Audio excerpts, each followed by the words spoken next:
Los primeros indicios de organización del sistema educativo fueron consecuencias de los problemas de la escuela desierta y el analfabetismo. Las provincias no estaban en condiciones de afrontar esas deficiencias, ya que su educación estaba cargada de tradiciones y particularismos. A todos estos problemas se sumaba la falta de maestros preparados, de modo que no lograba cubrir los reclamos educativos.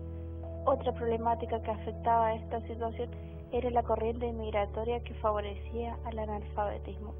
Además, las escuelas sufrían una situación precaria funcionando en locales inapropiados.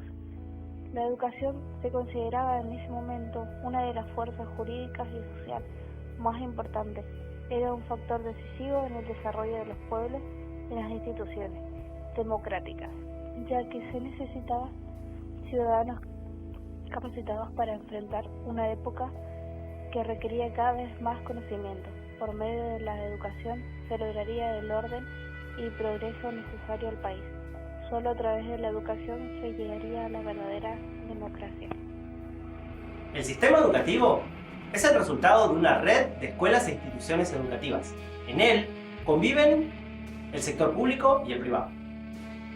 Los sistemas educativos nacen con la educación pública en la época moderna y el antecedente de los sistemas universitarios ya definidos en los siglos XII y XIII, pero consiguen un cuerpo real con la expansión de la educación primaria, desde fines del siglo XVIII, impulsada por la Revolución Industrial. Los sistemas educativos se articulan en ciclos, niveles y grados, con una correlación dinámica y ordenada. Las edades de los educandos, más los contenidos culturales y los objetivos a cumplir, proporcionan el criterio para definir los niveles escolares. Ley 1420 de Educación.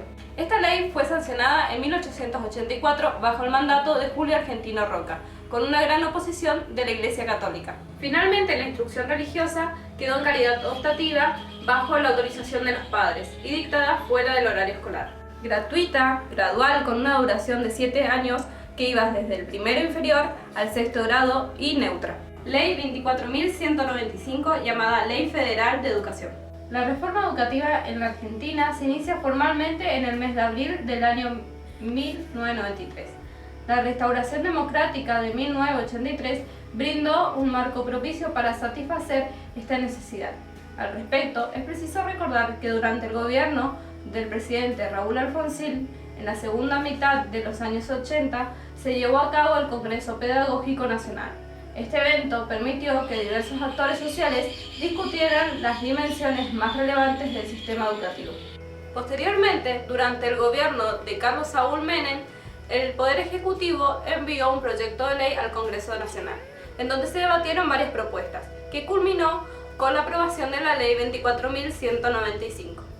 Esta ley proponía la obligatoriedad para personas de 5 a 15 años, la gratuidad, la neutralidad y ya no era gradual, sino que aparece la EGB. La nueva legislación reemplazó el tradicional esquema institucional de la escuela primaria de 7 años y la secundaria de 5 por un ciclo de educación inicial de 2 años, 4 y 5 años de edad, otro de educación general básica de 9 años y el nivel prelimodal de 3 años. Al mismo tiempo, extendió la obligatoriedad al segundo año del nivel inicial, 5 años de edad, y el octavo y el noveno de la educación general básica. Ley Nacional de Educación número 26.206. La Ley Nacional de Educación fue sancionada el 14 de diciembre del 2006, bajo la presidencia de Néstor Kirchner, que tenía como ministro de Educación a Daniel Filmus. Según palabras del propio ministro, la Ley de Educación Nacional es un primer paso para construir la escuela que soñamos, aunque no resuelve todos los problemas de inmediato. Esta ley proponía la obligatoriedad a partir de los 5 años hasta que se termine la escolaridad, gratuita, neutra y gradual, ya que desaparece la EGB. La institucionalización de la formación docente, acaecida en nuestro país hacia finales del siglo XIX, se explica dentro del proceso de expansión y desarrollo del sistema educativo. No quiere decir que antes no había escuelas ni maestros que enseñaran, pero el sistema educativo es una herramienta para culturizar a grandes masas. Este proceso de creación se llevó a cabo con una serie de discusiones en el ámbito político. Esto demuestra que cuando se toman decisiones en el ámbito político de la educación, siempre se llevan adelante de una manera compleja. Uno de los aspectos fundamentales de esta lucha giró en torno al saber. ¿Qué debía saber un maestro o un profesor para enseñar? En nuestro país, fue el Estado quien protagonizó este proceso de gestación y creación de instituciones especializadas para la formación de maestros. Así surgen las escuelas normales, que se consolidan y expanden para formar maestros, capaces de dirigir con éxito las escuelas que se les confíe y dar impulso vigoroso al desarrollo de la educación común. El atributo normal de estas instituciones remite a la metodología de enseñanza, pero también a la transmisión de normas. El maestro normal, normalizado, disciplinado, ejemplar, tenía que poseer todos los atributos que se esperaba que los alumnos y el resto de la sociedad imitaran.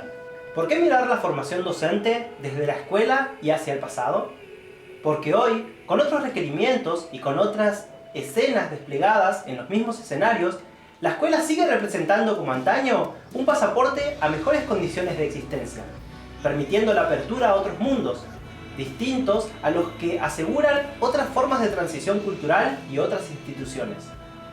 Recurrir al pasado implica desde esta perspectiva algo muy diferente a añorarlo.